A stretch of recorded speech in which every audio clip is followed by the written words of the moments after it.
En économie, on parle souvent des bienfaits d'être adossé à un grand groupe. L'histoire de Carbone Savoie montre l'inverse. Abandonnée par Alcan puis Rio Tinto, elle ne doit sa survie qu'au rachat en 2016 par un fonds d'investissement, Alandia. Le bébé était très malade, mais l'ensemble des salariés, nous étions tous convaincus que nous étions assis sur une pépite d'or. Je pense qu'il y avait une gestion qui était un peu différente. C'était une gestion de grands groupes. Aujourd'hui, c'est recentré sur un mode de gestion type PME.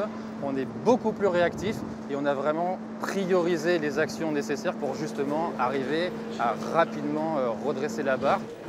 Investissement dans les équipements et les outils informatiques, 30 millions d'euros. Diversification de la production, jusqu'alors uniquement destinée à l'aluminium.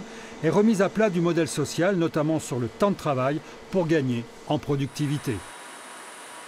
Il y a des contreparties très fortes, et notamment sur de l'intéressement, puisque associé à la performance de l'entreprise, les salariés sont intéressés aux résultats.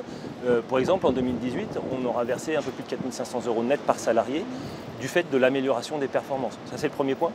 Le deuxième point très important, c'est qu'on a fait le choix d'associer au capital, de faire rentrer au capital les salariés de l'entreprise, et plus de 90% d'entre eux ont fait le choix de rentrer fin 2017 au capital de l'entreprise.